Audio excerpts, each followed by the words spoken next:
You'll know when you have a wild woman. She'll practice her craft without boundaries. She is truly autonomous. Her loyalty is only to the family she serves, a midwife who will not allow herself to be held back by a system she didn't create. This podcast is for the birth keepers who want to grow and change. We are open to learning through self-reflection and supportive community. We are creating this space to explore without judgment. We are remembering we were Born wild. Hello, everyone. Welcome back to the Born Wild podcast. I'm one of your hosts, Sophia, and today Stesha is with me to share her birth story. And I'll just let you introduce yourself to listeners, and then we'll dive into your story. Awesome. Yeah, I'm Stesha. I am located locally here in Sebastopol, and I had my first baby at home with Sophia and Clover, and it was an amazing experience. Yeah. Where did the journey to from motherhood, when did you know you want to be a mom, or just your knowledge around home birth? Because it's not super common for a first-time mom to choose home birth, though we are seeing it more and more. So where did that journey start for you?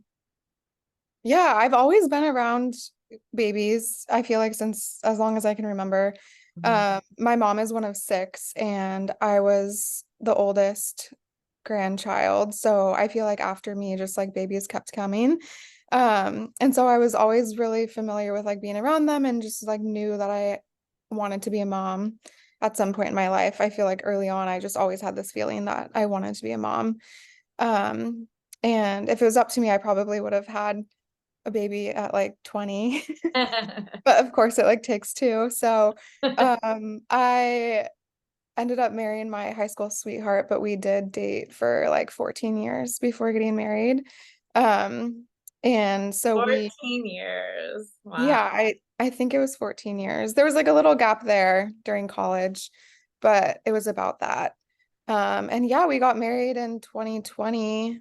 And then after 2 years of marriage, both felt ready to have a baby. And I was actually, in hindsight, really happy with the timing, because I was very excited to be a mom, but I also wanted my husband to be just as excited and just as ready. And so by the time we actually got pregnant and had our baby Emmer, Ross was very ready. So it just the timing actually felt perfect. So yeah, and I think just being around kids my whole life, it just seemed like a given. There was no question in my mind. I feel like I talked to some friends or people, in current day, and there's a lot of people who question whether or not they want to be a mom or be a parent. And I don't feel like I ever had that question mark in my head. So it was kind of an easy decision once my husband was also on board. Yeah. And when did you decide yes to home birth? Yeah, that's a good question. I had always heard that my grandma on my mom's side had a home birth. She did have 6 kids, but had a home birth with one. And so I always intentionally. Yeah, okay. Yeah. It was with her 5th pregnancy. Okay. She had a home birth. She was planning on having, as far as I know, she was planning on having a home birth also with her 6th pregnancy. Or no, sorry. She had twins in the last pregnancy. So it would have been her 4th pregnancy that she had a home birth, and then her 5th pregnancy was twins, and so she was planning the home birth, but then when she found out she was having twins, I don't think my grandpa was comfortable with the home birth, and so they did end up having the twins in the hospital. But I did just grow up always hearing that story, that my aunt was born upstairs on my grandma's bed. And then my sisters both have had home births prior to me. My twin sister had a home birth with her 3rd baby, which you were at. More just at. I think she was born right before you guys got there. And then my And younger, I only live like 10 minutes from her, so I it know, I think they wasn't for waited a lack of while. trying. I know, I think you guys tried your best, but I think they waited a little bit to call you. But yeah, it all worked out. And I'm sure everyone listening can hear this like twin pattern that you're talking of. There's a lot of twins in your family. There are twins. It does run in yeah, our family. My younger sister has 4 kids now, and her last 2 were home birth, and she was terrified, I guess, that she was going to have twins for her last pregnancy because her last one was going to make 4 kids, and she was like, "Is this going to end up making 5?"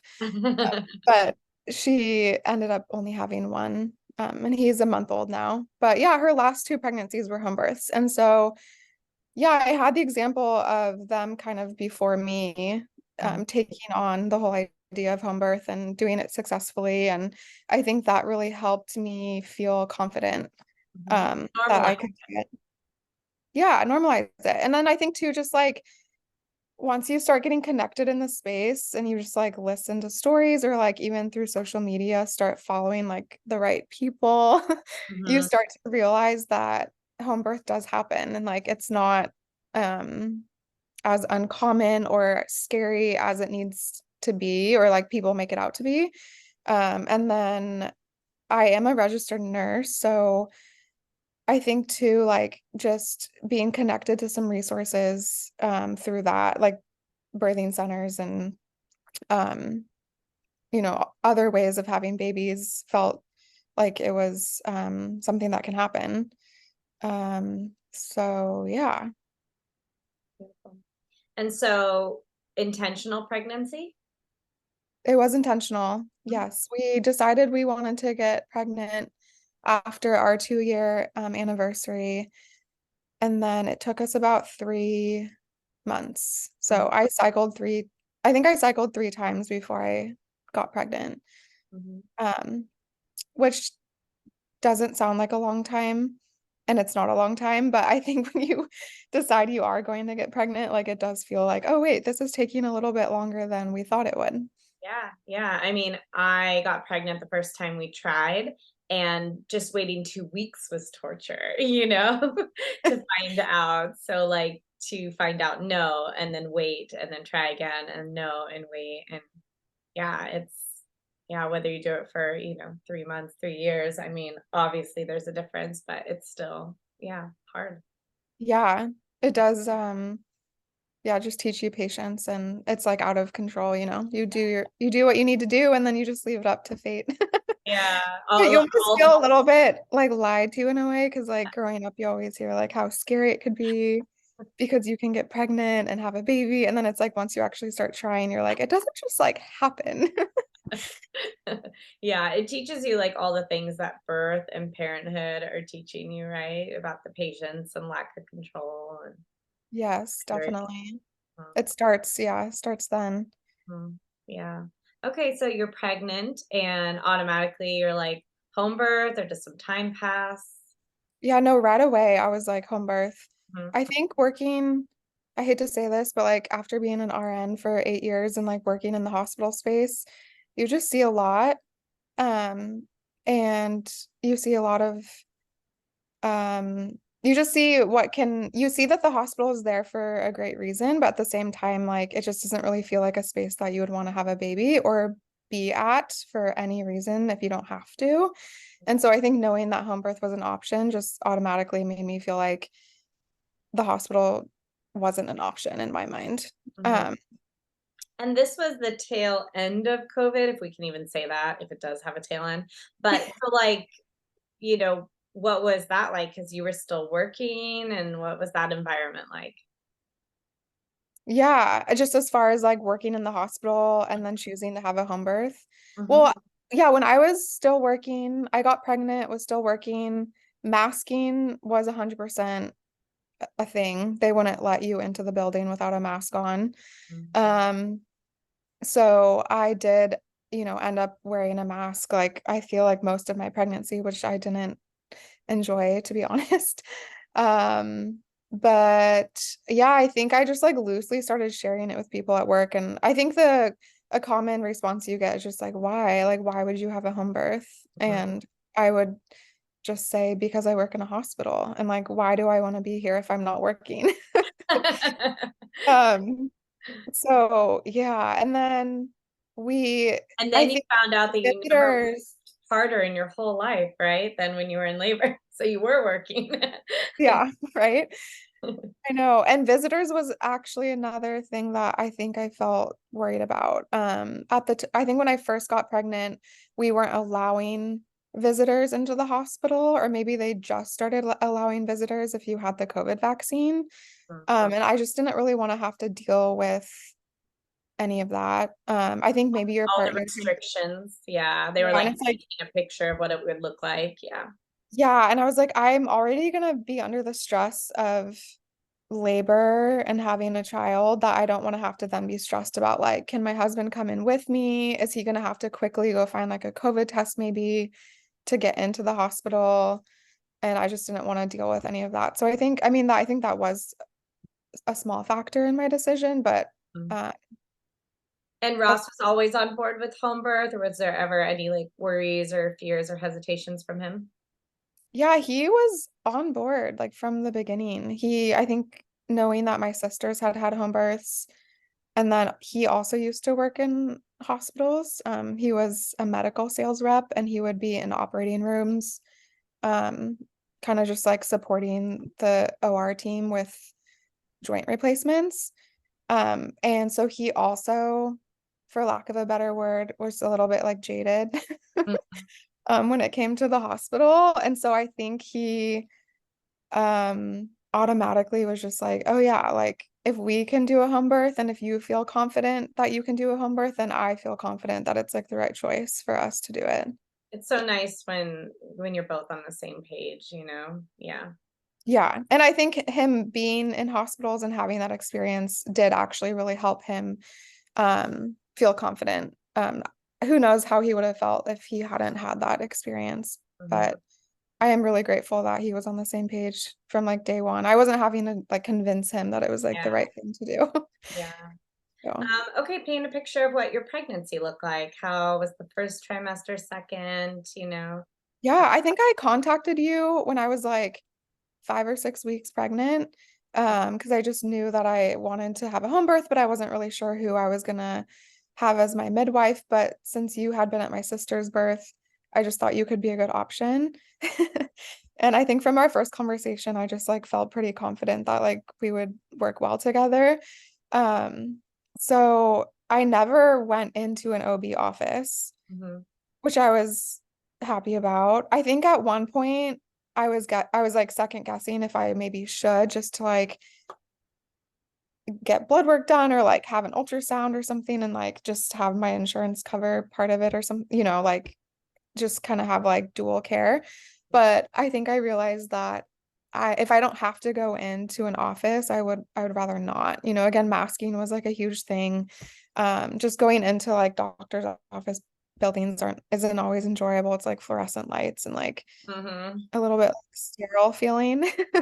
And I think I just decided like early on, I really wanted my pregnancy to be like low stress and just like not like something was wrong. It was like everything's fine. There's nothing wrong. It's like usually even going to the doctor, it's like you might have like a complaint or find out like bad news, or Yeah. they want to prescribe you something or do tests, and it kind of can spiral into just like more than what you're wanting. Mhm. So I think I realized that like going into an OB office might turn into that, and I just think it was just not for me. um Yeah. And I some think, people don't realize that like we can give full care, you know, that there's not something there that we don't have the ability to provide, you know, if you yeah, wanted to. 100%. Yeah. Yeah.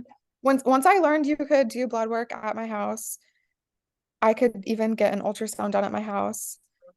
I was like, okay, done. Like, what else do I need? Yeah, I remember too, talking to my husband one night. I was like, I think I might be in love with them. Like, I really like them. You know, every once in a while, there's a couple where you're just like, I think I want to be friends with them. Like, they're really cool. Oh, I know we felt similarly the same. I mean, yeah, from day one of you coming to our house, we were just like, this is just a very good relationship, like that's being built here. Yeah, like it feels like And friends. without a doubt, Yeah. yeah, definitely. And without a doubt, it's like we would have our second baby with you. Although I have learned that, like, as a laboring mom, you don't need a ton of support. Right. So that was also fun to like realize. Yeah, like the difference between feeling like you needed it versus you want it, Yes. like I know that I could do this without, and my preference is to have this kind of support, it feels good, and versus feeling like there's no way you could have managed without. Yeah. And I think too with, you know, let's be real, like it was my first baby and like my first time going through the entire process. And even though I've felt pretty familiar with like pregnancy and childbirth, I had never experienced it for myself. And it is very different when you are the one going through it. Hmm. I So mean, I think, I had been to over 100 births by the time I had my own, and wow. there's a video of me right after I'd given birth, and I'm like, that was exactly what I thought it was going to be, except way harder. Yeah. Just like even witnessing it, you just can't put it into words, you just have to experience it. Yes. And I was part of my twin sister's second birth. She had a VBAC. And it was so hard for me to watch her be in labor and give birth to him. Mhm. Um, I remember feeling like just like so much like empathy for her. Like, okay, because she didn't have an epidural, she did it all naturally. And I remember thinking like this looks like really hard. But even then I like didn't know. Yeah. Even though it looks so hard, you can't imagine how hard. I know. Yeah, Yeah. that's right. Yeah. Yeah. But my pregnancy was I want to say fairly straightforward, simple. I don't feel like I had any complications and I felt good. I Mhm. did have like a little bit of morning sickness that lasts a couple weeks. But fortunately it didn't, beyond that it didn't last. And I did work my whole pregnancy. Um, and I think I just like focused a lot on nutrition.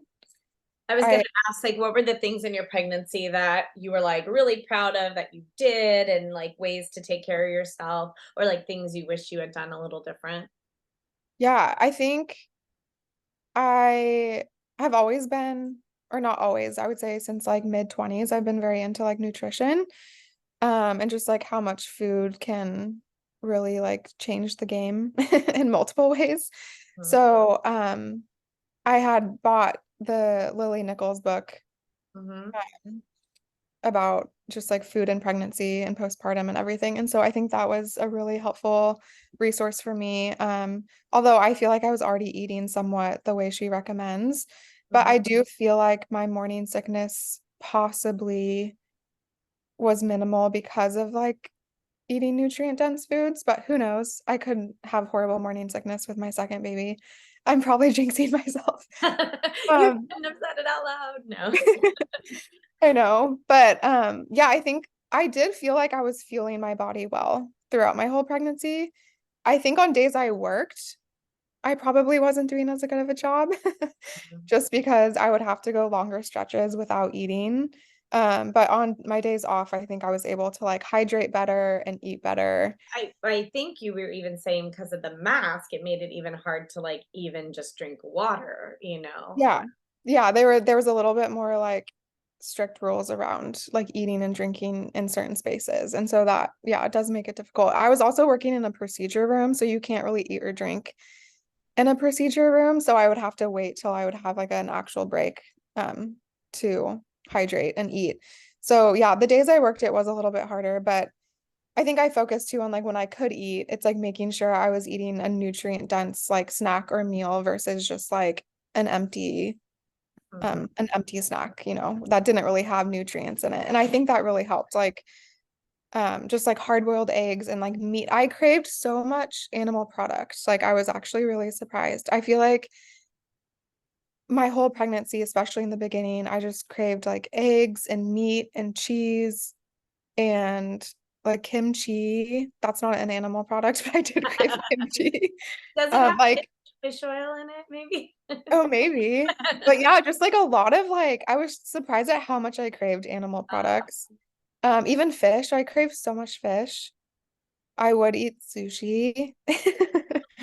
From our local favorite sushi spot. I think after talking to you about it though, like just like talking through like the reasons why there's some recommendation to like not eat sushi, but like in other countries, a lot of pregnant women do eat it, and just making sure maybe that you're just like getting it from like a good source. And anyways, I did end up eating sushi because I was craving it a ton.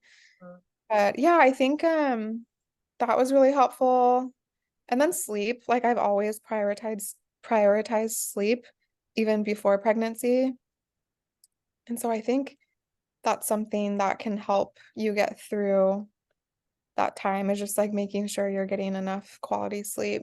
Yeah, honoring your rest, your body's need for it. Yeah. Yeah. I don't think I did a lot of exercise per se. Um, I wonder if that's something I could focus in on more. But I was on my feet a lot at work. And so I think maybe that was helpful just to like get steps in and like move my body. Yeah. But on my days off, I like didn't really want to exercise or move my body. Yeah. Um, and I don't think I was like hard on myself about it, but I wonder if like in my second pregnancy, that's something that I would try to like focus in on more if I could. Like intentional exercise and yeah. Yeah, I've always loved walking, but I think just yeah, intentional exercise.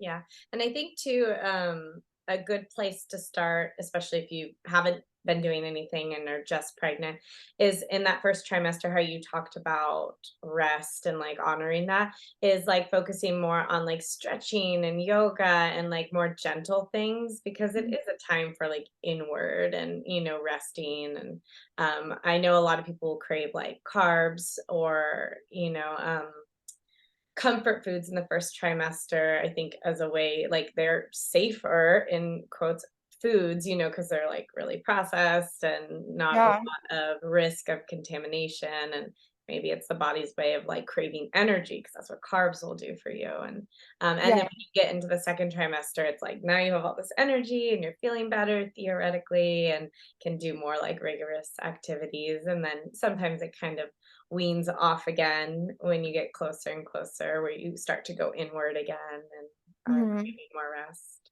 Yeah. Yeah. Yeah, Yeah. it's like this cycle that happens. Yeah. Yeah. I think when I Some was having people my really beat themselves up in the first trimester because their intention is like, I'm going to eat good and I'm going to exercise and I'm going to do all these things. And then they feel a certain way and they're like, I actually don't want to do any of that. And then they feel yeah, bad and guilty and, right. yeah. Yeah. Yeah, that's very true. My sister actually had pretty bad morning sickness with her third pregnancy. So it's, it's like every pregnancy is different. Yeah. And so I think we can do what we can and we can like try our best, but like it's all of a sudden out of our control when you are in it. So How was navigating like testing options for you in your pregnancy? And like, do you want certain tests? And, that popped up throughout the pregnancy. yeah, I I think I was open to doing a lot of the testing. Just I think working in healthcare and like just being around a lot of testing and like labs and whatnot, it's pretty like normalized in my mind. You were But a lab nerd, we call it, where we're like when we draw each other's blood, we're like, oh, I yeah, can't wait to get my results. I'm all excited to like analyze it. yeah, it can be exciting. Like even just like you taking my vitals, like you would ask, like, do you want your vitals done today? And it's like, I probably didn't really need them done, but like I was just curious to know like what my blood pressure was and everything. It's just like it's fun. I think when you're in that space, as like a career, it's just fun to like see where you fall in line with results. Yeah. And that's But why we ask, because for some people it's like, oh, it's fun to like do all that. And other people it stresses them out and they're like, no, that does not sound fun for me. right. And then they'll have just like really high blood pressure because they're just like Right. stressed out while you're checking it. Yeah. Yeah. But I think I realized that like it was okay to really think through which tests we wanted. And you were really helpful in that because there are so many tests you can get done. Mhm. But I think realizing that like a lot of them aren't really necessary, or like I think what I loved about you and what you taught us was like thinking through like what will this result do for us? And with this result, how is it going to change how we move forward? Um, I don't know if I'm like saying that exactly right, but That makes sense. yeah. And so I think just like we would think through like, okay, if we do, the genetic testing, for example, like what is that going to do for us? Like if we get a result that we weren't prepared for, then what is our action going to be? And so that was throughout the whole pregnancy, we would kind of use that mentality. And I think that was really helpful with deciding like what we're going to do and what we're not going to do. So that was helpful. And we did choose to bypass the genetic testing because we knew that it wasn't going to like change anything for us. Mhm. So that, and then um as far as I did do like just like basic blood work, which it was fun for me and I did enjoy that. Um and then we bypassed the like an early ultrasound. We didn't end up doing the early ultrasound. Um, but when we found out we could find out the sex of the baby through a blood test, that was what we did. And that was really helpful because I think a lot of the times something exciting and about an early ultrasound is finding out the sex of the baby. But knowing it could be done through a blood test, I was like, oh, well, then let's just do that. Yeah. Yeah, And and it's a great option because some people would actually choose to do genetic screening because you could find out the sex, but not oh, really interested in the results and potentially find, unfortunate information or information that maybe was inaccurate, but would lead to like these what decisions do you want to make kind of questions. And so it's so great that there's an option for people who are like, that's the only answer, or like a test yeah. I wanted. And so they don't have to like pretend they want the genetic screening. Yeah, I remember you talking about that. You were like, they might send us the genetic results and we could just not tell you, you know, or not look at them. But it's like there's also that like ethical piece then that's in Yeah. play, you know. Yeah. So yeah, I was like so excited to know there was a company that was doing like just the sex of the baby. And Yeah. I think we did it as early as like 10 or 11 weeks or something. The genetic screening is 10 weeks, and you can do, I don't remember what it was at the time of your pregnancy, but you can do it as early as 6 weeks now. It used to be 7 weeks, so I'm not sure which Yeah. one it was, but you can do it pretty early. Yeah, which is amazing. And we got the results quickly. I think Yeah, it's just like the next day or two. Yeah. yeah.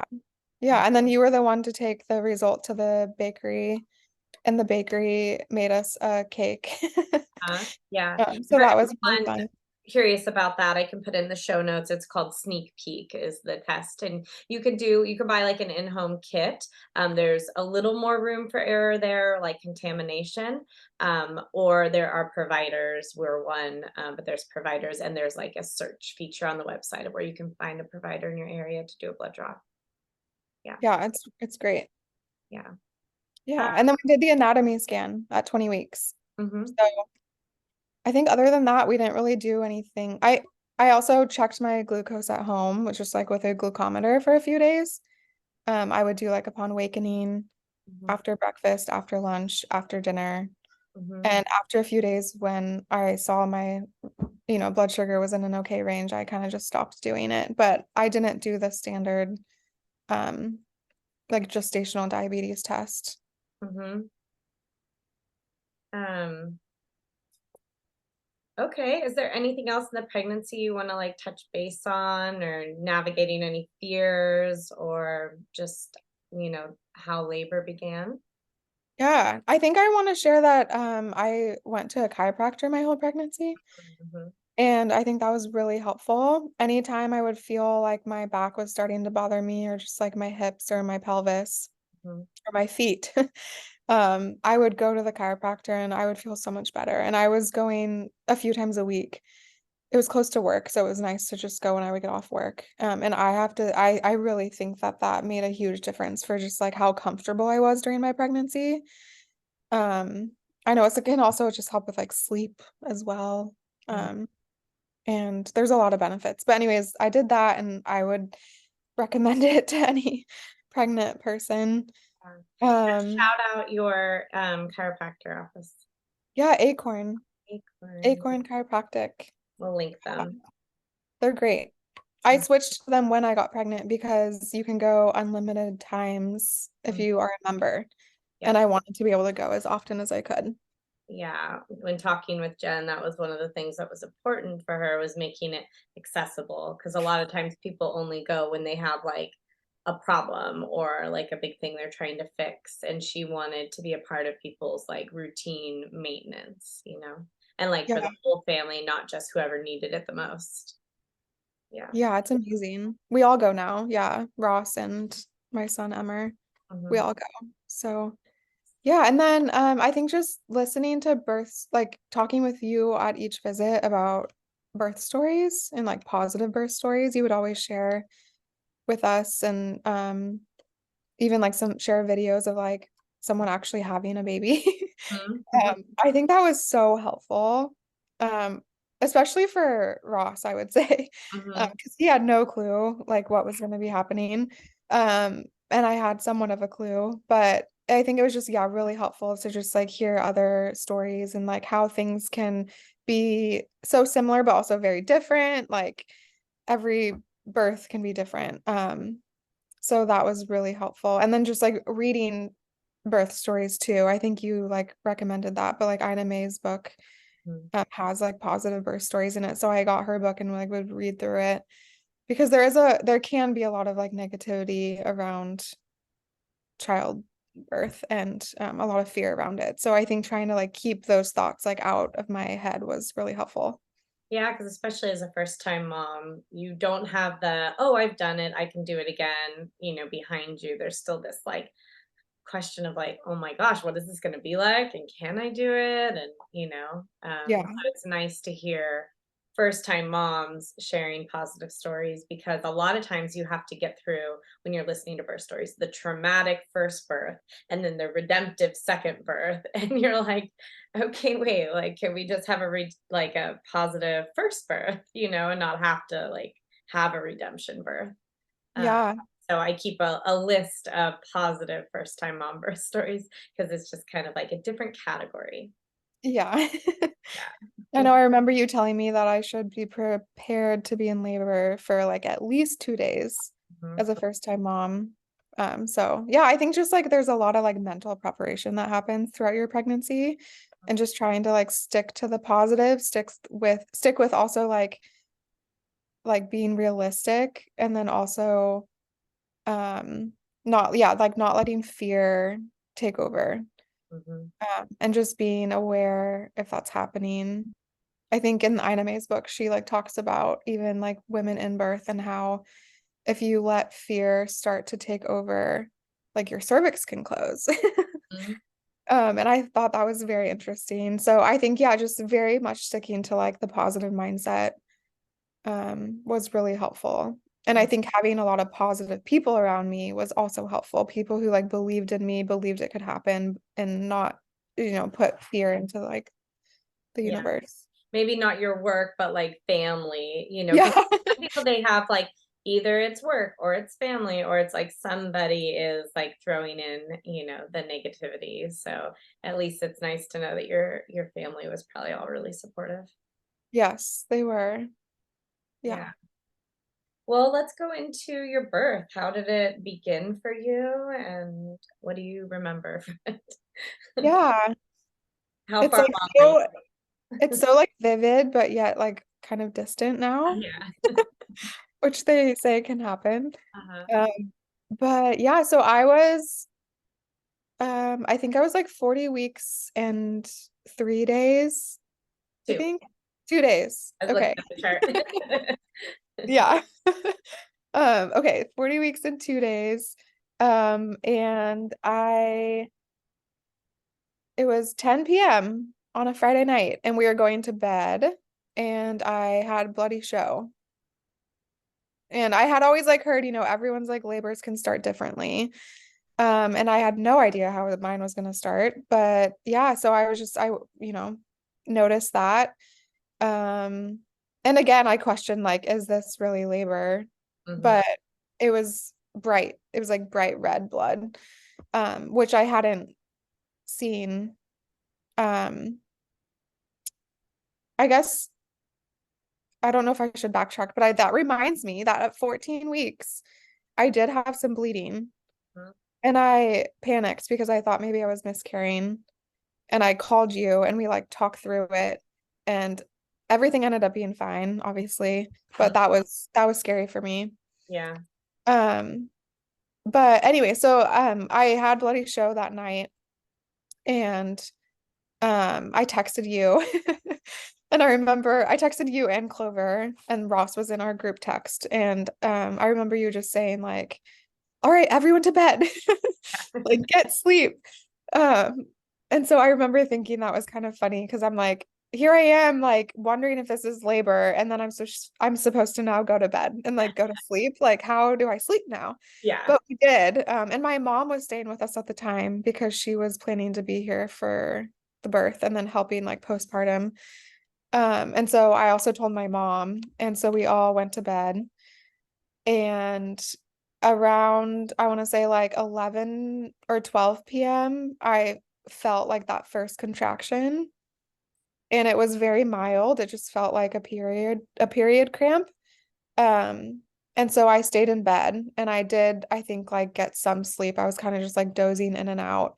And then around, I want to say like 2, I think it was around like 2 a.m., they got a little more intense. And so I got up out of bed and went to the couch. And in one of our visits, you kind of showed me this position on the couch that you said some women find helpful.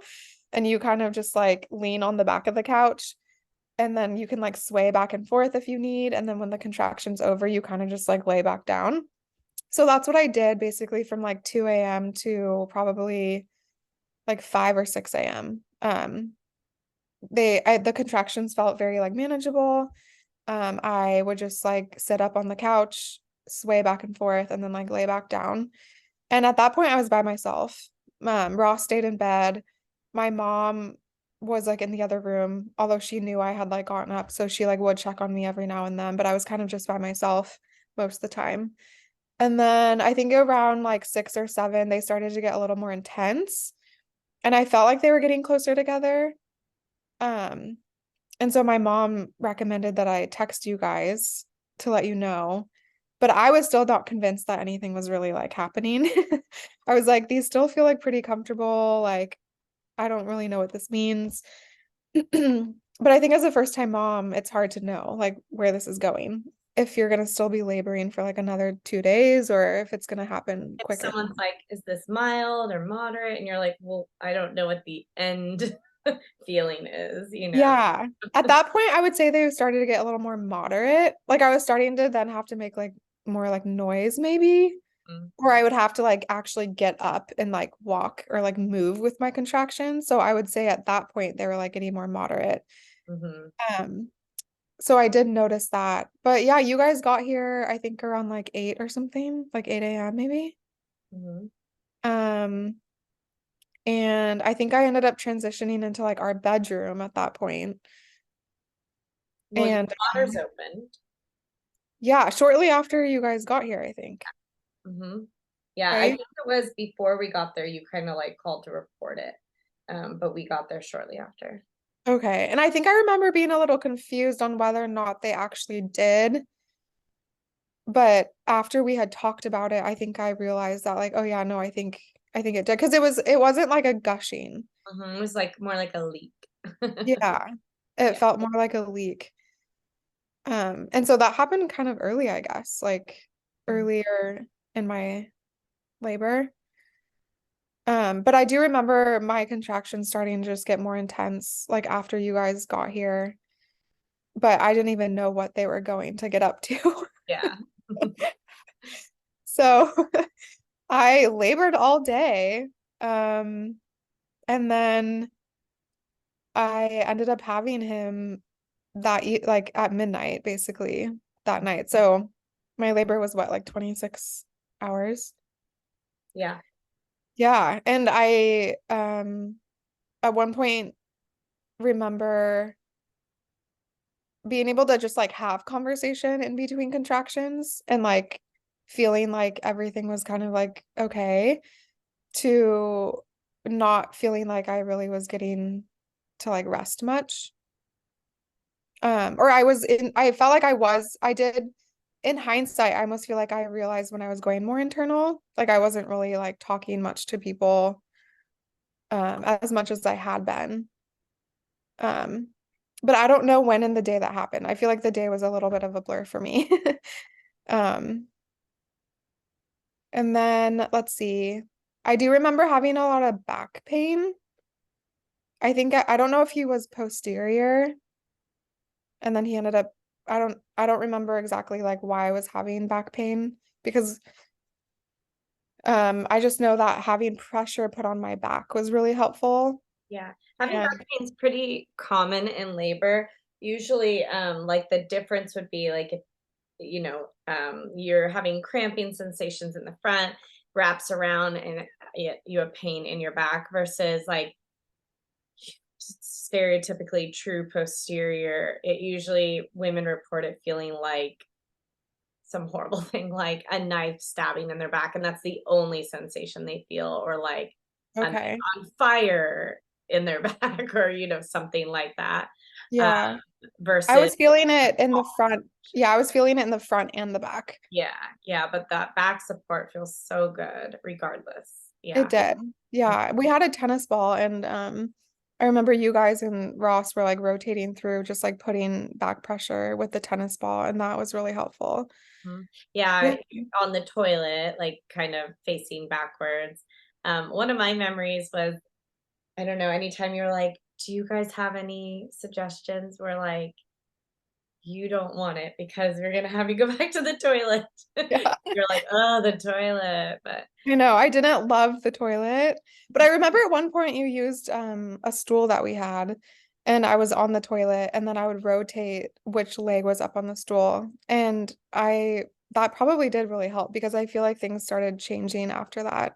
We also weren't doing cervical checks, so I didn't really know how far along I was. And I remember at one point asking you, like, how am I supposed to know when to start pushing? Because I had heard that you'll just know or you might like have this urge to push, but I think I had already been laboring for like hours at that point and I didn't have that urge yet. And I kept wondering like when am I gonna know mhm, to start pushing? And you then asked me if I wanted to feel for his head, if I could feel for his head. And so I did. I just like used my own fingers to like feel his head and I thought I could feel it. And then you said, okay, well, with this next contraction, you can always try to start pushing and see how it feels. Like, does it feel good? Does it feel like relieving or like, what does it feel like? And so I did. And that was kind of when the pushing started. And mhm. this is how I remember it. I don't know. Yeah, yeah, that's how I remember it. And so I felt like pushing actually did start to feel good. And so at that point, I did start pushing. Mhm, And I think I pushed for a few hours. mhm, Um, but I thought it was really cool and empowering to just feel like, okay, I'm deciding this right now. mhm. Like I'm deciding I can start pushing now. And we don't necessarily like have to do a check to Yeah, know if I'm going to start pushing. yeah, And it worked out. I mean, it yeah. started to feel better. It was obviously like it was hard. I think that's when the labor got the most physically intense for me. Mhm. I was like having to use like every like strength I had to like push. Um, Yeah, but it did it's hard feel when like the body doesn't just kick in, and I don't know the why. Like part of me wonders about like position or if the baby just isn't low enough. But I know some women who will report like, say for example, they have 4 pregnancies. They're like, 2 of the 4, I never experienced the fetal ejection reflex, or like my body didn't push. I like intentionally chose to push, or their midwife told them they were fully dilated, and so they chose to push. Um, I mean, we've even waited, like we knew somebody was fully dilated and, you know, 12 hours later, because she wanted to wait for the urge, she was like, okay, let's do something different. And then, she pushed and had her baby. Yeah. Because we were like, maybe if we just wait long enough, it'll kick in. And so yeah, I don't know why. Sometimes it does and sometimes it doesn't. But yeah, there is this extra like effort, it feels like, when you feel like you're the one doing it, versus your Yeah. body doing it. Right. Yeah, that is so interesting. I do wonder Especially like with the first baby, where you don't already have like, oh, I remember what that sensation felt like last time, and like knowing where to push. But so there is this like learning curve too, of like positions and like where and what am I doing.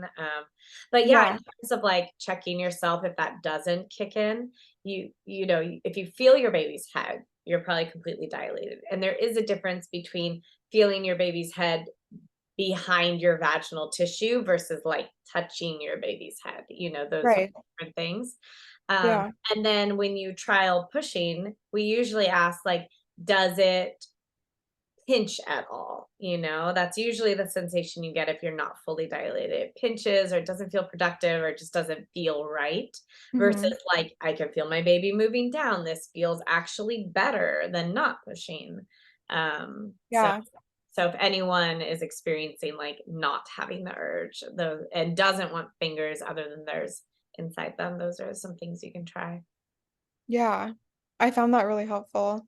And then I think as I started to push, I had to figure out what positions like felt best. I think we tried out like a few different ones. Like I started by just like I think leaning on the side of the bed. I ended up just laying down. I feel like by the end I was so exhausted Mm, that I ended up just laying down for a lot of the pushing, and I was kind of in like a sideline position. And then someone was like supporting my leg, and kind of like I would use someone's hand as like counter pressure, so mm. that as I was pushing I felt like I had like Like on the support. bottom of your foot. Yeah, and I remember that seemed to really help. um and then I think when I actually pushed him out though, I was like squatting on the bed. Mm, But I did, yeah, I remember just feeling like I had to figure out which positions like felt better to push, and after a while I would have to like switch it up. hmm Yeah. Yeah, and It just felt so, there was a pause between like his head being born and his body. And I think I remember at one point, I think we had waited and like a contraction passed and he didn't come. And I think you had asked, a question about that. And I had kind of suggested, like, oh, if you want, you can put like a foot up, because I think you were on hands and knees. when Because I his head came out. You're Yeah, right. when his head came out. And then I think you maybe like did like a running lunge kind of thing. And that helped like open your pelvis and he came. Yeah. Yeah. That's right. I didn't realize it at the time, but looking at the video back, his head was out for a long time Mhm. before he came out. And it is pretty amazing that they can just like be chilling there with their head out. Yeah. You Yeah. don't have to like worry about them because they're still hooked up to like their source of oxygen through the cord. Yeah. Uh, We get that question a lot. You were on the bed, but when babies are born into water and there's like this pause, or even when they're fully born, that it doesn't have to be this like rush or this feeling like the baby's gonna drown, are they okay under there? Because they've been in water their whole life, they're nothing has changed other than we can see them, and it makes us right, uncomfortable because normally we don't just like have babies in like water, you don't we wouldn't put a baby in water. That would be right, weird. But like in those moments, the placenta is still functioning, the cord is still pumping blood and oxygen, nothing has changed from hmm, their last 9 months in the womb to now, other than we can visualize them. So as long as there aren't other red flags, there you don't have to rush the process. Yeah. And it says here yeah, that between head and body was about 4 minutes. okay, Yeah, which doesn't yeah, sound like a long time, but when you're in it waiting, it's a long time. yeah, yeah. Well, and I don't know how I would have got him out any sooner because I was waiting for like that next big urge to happen to be able to push him out. So if any provider, you were like, okay, like his head's out, we need to get him out, like, come on, come on. I don't even know how I would have You would have found the strength, but because I remember having to take a moment of just like rest and yeah. like I was like wait it was almost like I was waiting for another big urge to come to be able to like actually push him out. So yeah. And then I guess I should mention that we did have a birthing tub, but it didn't feel good to me. We did try it and I felt like I couldn't move enough to get through my contractions. Um, so I was surprised by that. I really thought that I was gonna like the water and like the tub, but I think we tried it a couple times and I just like felt like it didn't provide any relief for me and I felt like it almost made it worse because I couldn't move around as much as I needed to. Yeah. And we did skip over the fact that we all discovered that you're an amazing opera singer. Which I was like didn't realize I was putting on a performance. Yeah. And I'm very surprised by that because I am known to be a little bit more of like a quiet, quieter person. Also just like a quieter voice. And so it's funny to hear that I was able to get like so loud. Yeah. Ross is like, I didn't know she could hit those notes. Yeah. Oh man. Yeah. Yeah. And then your baby came. Yeah, and I think I remember being in a little bit of just like, well, relief for sure, but also shock. It was I'm not a night owl by any means, so it was like way past my bedtime. And I was just exhausted. And I remember him coming out and just being like, okay, now what? What do we do? Like, I just want to go to bed. Like, I That would just, have been hilarious if that was your like first thing you said after your baby was born. It is way past my bedtime. yeah. But I do remember saying, like, okay, now what? Like, what do we do now? Because I was like so relieved that he was in my arms, but then also just like very exhausted. I And I probably think would too, have just said, love him. Just love him. yeah, I think too, working in the medical world, like I hate to say this, but it almost was just like, okay, we did it. We got through the like, the thing, like the procedure or like the event or like whatever. And it's like now we need to just like do what's next? Um, and so I think The thing is, you were doing what's next because the most important thing right then is to keep your oxytocin level up. Because if we keep that up, then you don't need to be doing all this artificial oxytocin stuff with Pitocin. And, the yeah, goal is to keep you as undisturbed and as blissed out and like checking out your baby and loving on your baby so that we can keep your natural oxytocin level high. So, like, the doing nothing and just letting you love on your baby and be with your guy and like cuddling in bed, like that is like actively protecting you from hemorrhaging and bonding. And so it's like a passive active thing that's going on. yeah, Yeah. yeah, yeah. And that is amazing that there's that like built-in um kind of process that happens. Yeah. I mean, Yeah, we say like our most important job is not to cause a mess that we then have to fix. Mhm. Like we don't want to be messing with you guys and separation or anything like that if we don't have to, because then we could, cause an issue that we then have to like come in and fix. And Yeah. yeah, Yeah. And ultimately I was so grateful for like the undisrupted time. Um, because I can't imagine someone just being like right up in your business like after that or like taking your baby or trying to like do something to you.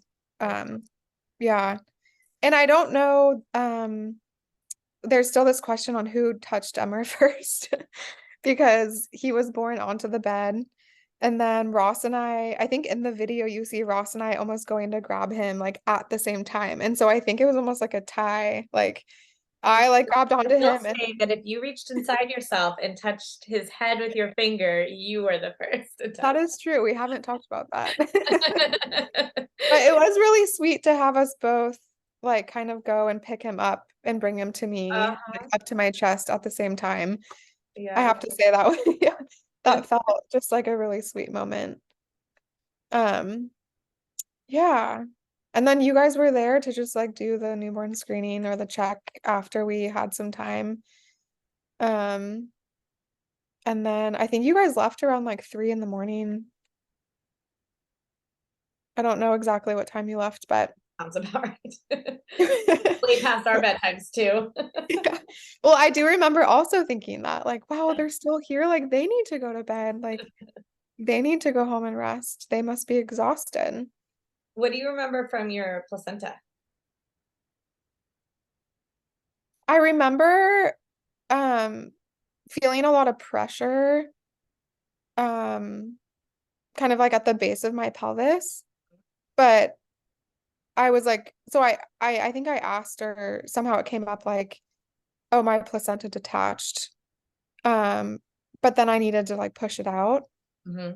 But I think there was some help there. I think you helped me kind of get it. Like I was pushing and you were kind of like pulling Like the giving cord at the giving same traction time. to the cord. Yeah. Yeah, to like get it out. Because I think with me just like pushing, it wasn't like coming out fully on its own. Yeah, we usually give the option of like using gravity, to help the placenta come, or like, pulling, like giving traction on the cord. Yeah, and I thought it was helpful to give traction on the cord. And I remember it coming up, well, what if it's not detached? And I remember it was like, well, since you were feeling so much pressure Mhm. at the bottom of your pelvis, that's like an indication that it's like it's detached. Yeah, usually like the three things we're looking for is usually there's some sort of like separation gush of blood that we see. Usually the cord is flat and limp and white. And then usually you start to have some sort of cramping. So we tend to say like if you're feeling those three things, it's probably ready. And Yeah. sometimes women are surprised by how much effort it takes to birth the placenta, because it's going from your uterus into your vagina. And so there's this like funneling that it does. And so it kind of collapses on itself. And there is like a little resistance, that there can be. So sometimes, yeah, getting into a squat position or kneeling or hands and knees and like giving traction on the cord can be a great Yeah. way to deliver. But sometimes, yeah, women are just like, I'm so exhausted. Just like, can you help? I Yeah. just want to cuddle my baby. Yeah. And then I did get it encapsulated Mm. and I did take those capsules postpartum, which I enjoyed. Mhm. Good. So yeah. Yeah. And then what was postpartum like for you and breastfeeding? Um, yeah, that's a good question. I think I was in a little bit of like shock the first like week or so. Um, just like a lot of emotion. Also just like a lot of exhaustion. Hmm.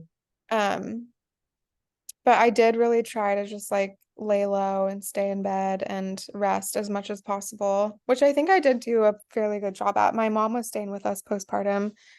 I think she was here for like 2 weeks in total, like postpartum. And she was really helpful with like getting me food in bed, setting up like sitz baths, taking Emmer if like we needed an extra hand. Hmm. But I remember being really surprised by how exhausted I was. I think it took me like 2 or 3 weeks to actually feel like I was getting my energy back.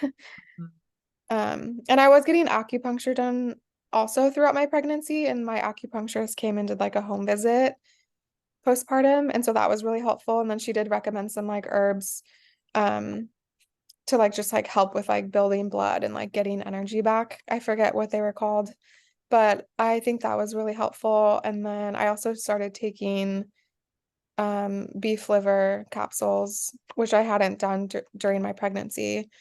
And so I was kind of using like both those things to try to just like help like build blood and like get my energy back. But I was surprised at like just the pure exhaustion that I felt. If I would try to get up out of bed, I felt like I would could only be up for like a minute or two without feeling like I just had to lay back down. So that was surprising. Yeah, a lot of women tend to be like surprised by, after a week or so that they thought they would feel more healed or, something like that. And like it just takes time, and Yeah. Yeah, honoring and I that. think having some like education around like the positive impact of staying in bed and Yeah. healing as much as possible before we really try to like get back to our lives. I did try to focus on that. And so one, my body wasn't even really allowing me to get up out of bed. And Yeah. then two, mentally, I was trying to like stay in bed as much as possible because I knew it was going to be helpful for my healing. Mhm. Yeah. Did you do any prep for postpartum? I mean, it sounds like you had your mom there, so you had good support. But was like, nutrition a big piece of that? And was there anything different postpartum or yeah, how was breastfeeding? Were there any hiccups along the way? Yeah. As far as prep, we did just like prep some food. Mhm. I knew that was something I wanted to do. So we made like a huge batch of like lentil soup and then we like froze it in mason jars. And a few other things that I'm like blanking on. I think I did like a huge like bulk order of meat. I think I remember you like made some comment about like, why do they have so much bacon in their freezer? They are really stocked up on bacon. Yeah. But yeah, just being like prepared in the food category was like an ideal for me. And then we did have some family bring some meals to us like in the first like few days postpartum, which was really helpful. My brother-in-law is a really good cook, and so like that first like day or two, he was like bringing us some meals, which were delicious. So that was really nice. And let's see, oh, breastfeeding. I want to say it like went well. I can't I think there was like points in time when I felt like, is he getting enough milk? Is he satisfied? He seems fussy. I keep like latching him. Is he like okay? But all in all, like I never really had like a super painful latch. He did like end up growing okay. So I think he was having like wet diapers and poopy diapers. So I think the little bit of stress I had with it was almost like man-made, in a way, because you do hear that like a lot of people struggle with breastfeeding or they have a hard time or they don't like it or that it's really painful. And I didn't really have any of that. I think I had like some soreness, but not pain. Mhm. And he's still nursing. He's 13 months now. And yeah, I want to say that we've had a pretty like successful breastfeeding journey. So that's been nice. Very Yeah. beautiful. Yeah. Sharing. It's fun to relive it all. Yeah. Thanks for allowing me to share. Yeah. Yeah, we just had his first birthday. That was fun to get to Yeah. see him in person. I know. I'm so glad you were there. And you know, his favorite toy has been what Sophie picked out for him. Oh, Gracie. I'm Gracie. sorry. Gracie. The eggs, I don't know if you remember. Uh-huh, I do. Yeah, that was Yeah, he loves to play with the eggs. cute. She knew. Yeah. Good. Yeah, she must have known. But yeah, I'm glad you guys were there to celebrate his birthday. Yeah. Well, if there's anyone listening who wants to like reach out to you in any way, is there a good contact? Yeah, I am on Instagram. Mhm. So it's just my name, Stesha Bostock. Um, We'll put that in the show notes and too. then my email would be fine as well. Okay, great. Yeah. All right. Well, thanks so much for sharing your story. Is there anything Yeah. else you wanted to end with, or any advice maybe for a first time mom who's like, should I just have the first at, a hospital or maybe even a birth center, just because it's my first. There's a lot of like that sometimes. Just because it's my first, maybe I should just do this either at one of those places first. I think I would say that staying in like a positive mindset is very helpful. So as much as possible, just like listening to positive birth stories, telling yourself you can do it over and over and over again, Mhm. um, is really helpful. And then I have to say, like, even in the midst of my labor pains and like feeling like it was really difficult and hard, to go through childbirth, like there was never a doubt in my mind that I was in the right place. I actually remember thinking like I am so glad I am not at the hospital right now because through the difficulty of birth, I was in the comfort of my own home. I had my husband with me, my birth team with me that I had like built up trust with. I knew who was going to be there. And I think that I wouldn't have ever wanted to do that in a hospital. So I think that's just like a pro of being at home is like it's you know a little bit more what to expect. You know who's going to be there with you. You know your home, you know your bed, you know your bathroom, you know your toilet, all of that. And then also just like I'm very grateful that my sisters did it before me. And even my grandma, you know, I think I remember you posting a quote about how women who decide to like kind of like live in their, you know, in their power, like do something before other women is almost like a it's almost like a pass that like other women can do it too. I forget exactly what the quote was, but I Yeah. remember reading that and thinking like how that's so true. Like I'm just so grateful that there's been women who before me have chosen to do home births, even if it was their first baby, because it allowed me to believe in myself and believe that like it is possible and you can do it. Yeah. You're like Just paving the way for the rest of your family to know that that's an option too, you know? yeah, Yeah. that's right. Yeah. Exactly. Oh, Yeah. good to see you, and thank you for sharing. Yeah, of course. Great to see you as well. And hopefully we'll see you soon.